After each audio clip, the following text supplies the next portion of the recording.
Budget का रोड़ा सिर्फ छोटे कर्मचारियों के लिए, बड़े अधिकारियों के लिए बजट की कमी कभी आड़े आती नहीं है। नियम छोटे कर्मचारियों की राह में हमेशा रोड़ा बनते हैं, बड़े अधिकारी फिर भी बच जाते हैं। इस नौकरी की व्यवस्था में इस बदलाव को किस तरीके से देखें, बड़े बदलाव को? देखिए, जो प्रस्ताव उत्तर प्रदेश के कुछ नौकरशाहों के दिमाग से निकला और बाद में ये सार्वजनिक हुआ और इस पर हाय तौबा मची।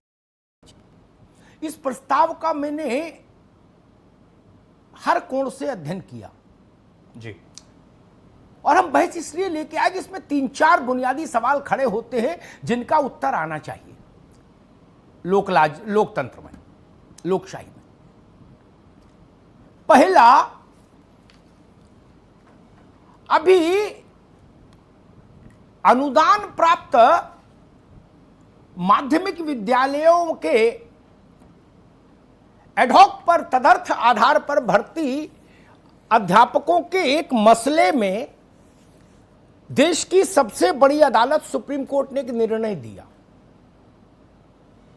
मैं याद दिला दूं मनोज जी को, सुप्रीम कोर्ट ने उस निर्णय में कहा कि गवर्नमेंट ऑफ यूपी एक प्राधिकरण बनाए, कमीशन बनाए तत्काल, और जुलाई 2021 तारीख भी लिखी उसने, जुलाई 2021 में जो नया सत्र शुरू हो उससे पहले उत्तर प्रदेश के हर माध्यमिक विद्यालय में तदर्थ अस्थाई, टेम्परेरी, एडहॉक, संविदा, इस तरह की जितनी नियुक्तियां हैं उनको रेगुलराइज करके एक टेस्ट से गुजार कर या तो लोग बाहर जाए या अगर योग्य है तो अंदर जाए, लेकिन कोई भी अध्यापक इन 3 कैटेगरी में नहीं रहेगा उत्तर प्रदेश में, neither on ad hoc nor on संविदा कॉन्ट्रैक्ट। ये सुप्रीम कोर्ट ने कहा है, मैंने नहीं। इस मर्यादा का क्या होगा? दूसरी बात याद दिलाता हूं, केंद्र सरकार ने जो नई शिक्षा नीति 2020 जारी की अभी, जिसको प्रधानमंत्री जी ने राष्ट्र को अर्पित किया, उसमें कहा गया है कि 2022 तक देश के हर विद्यालय में स्थायी अध्यापक होने चाहिए। उसने भी कहा कि ये संविदा, अस्थाई, तदर्थ, ये तीनों कैटेगरी जो है जालबट्टा, इसको बंद कर देंगे हम। ये राष्ट्रीय शिक्षा नीति में कहा गया। उसका क्या होगा? जो न मानियो ब्रह्मसर तो महिमा मिटे अपार, वो राष्ट्रीय शिक्षा नीति है, उसका उल्लंघन हो जाएगा। ये तो शिक्षा का मसला है। तीसरी महत्वपूर्ण बात जिसके लिए मैं लेके आया, अगर ये व्यवस्था ठीक है तो ऐसा क्यों ना कर दें कि पीसीएस में भी इसको लागू कर दो। भाई, जिसको हम खाद्य सुरक्षा अधिकारी, सिटी मजिस्ट्रेट बनाएं, उसको कहे मैं 5 साल ट्रायल पर रहो, 5 साल में तुम्हारा चाल पाया गया तो परमानेंट कर देंगे, और नहीं तो 20,000 रुपया महीना में मानदेय ले, वो घर जाओ, तजऊ आस निज गृह जाऊ, उन पर भी लागू कर दो। ये छोटे पदों पर ही क्यों प्रस्ताव लाया गया? चौथा महत्वपूर्ण बिंदु, आपने कहा कि जब 5 साल तक उनको मानदेय मिलेगा, तनख्वाह नहीं मिलेगी उस पद की, ना कोई सरकारी सेवा के लाभ मिलेंगे, इंश्योरेंस एंड ऑल, छुट्टियां, पीएफ।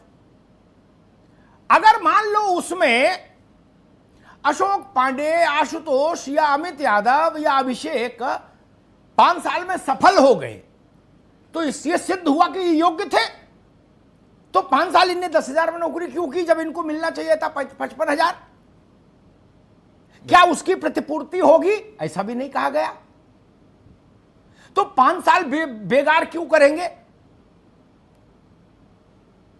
और सुप्रीम कोर्ट का एक निर्णय और याद दिलाता हूं, ऐसे प्रस्ताव चेहरा खराब करते हैं सरकारों का, ऐसे प्रस्ताव अदालतों में गिर जाते हैं मुंह के बल।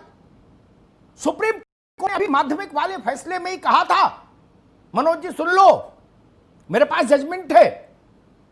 सुप्रीम कोर्ट ने कहा था कि जब तक वह परीक्षा में ये लोग असफल नहीं हो जाए, जो एडहॉक और संविदा और इस सब पर भर्ती है, तब तक इनको पूरे वेतनमान का लाभ दीजिए। जब असफल हो जाएंगे तो विदा कर दीजिएगा, लेकिन जब तक काम पे हैं तब तक पूरी तनख्वाह दो।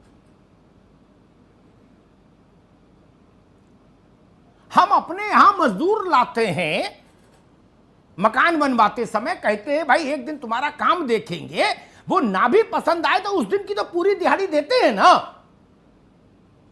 या ये कह देते हैं आप 10 रुपया ले जा, बस चाय पी लेना, जा दिन भर उससे ईंटें ढुलवाई। ये ठीक नहीं है। क्यों ऐसा होना चाहिए? और जब पूरे देश में सरकार, केंद्र का एक विजन है कि संविदा का मामला ठीक नहीं, अदालतों ने कहा संविदा का मामला ठीक नहीं। संविदा का अर्थ है शोषण, व्यवस्थागत शोषण, शोषण का इंस्टीट्यूशनलाइजेशन कर देना। ये ठेकेदारी प्रथा है। ठेकेदारी प्रथा से जितनी जल्दी मुक्ति हो उतना अच्छा। बिजली विभाग देख लीजिए 80% संविदा पर चल रहा। स्वास्थ्य में देख लीजिए 70% संविदा पर चल रहा है स्वास्थ्य विभाग। 16-17 लाख संविदा कर्मी है। किसी भी कोण से देख लीजिए, संविदा प्रदेश के हित में नहीं, देश के हित में नहीं, नौजवान के हित में नहीं, सरकारी कार्य की गुणवत्ता के हित में नहीं। फिर क्यों संविदा संविदा चिल्लाए? क्या यह बेहतर नहीं होता कि हम एक ऐसी व्यवस्था बनाएं, सरकारी टेस्ट में आदमी भर्ती हो, कठिन इम्तिहान लीजिए, इंटरव्यू लीजिए, उसके बाद उसको भर्ती करिए और 60 साल तक का अभयदान वाला क्लॉज हटाइए। ये कहिए भाई हर 5 साल पर, हर 3 साल पर, हर 1 साल पर एक आपका मूल्यांकन होता रहेगा, उसी के आधार पर आपको प्रमोशन और तनख्वाह बढ़ाने का काम होगा।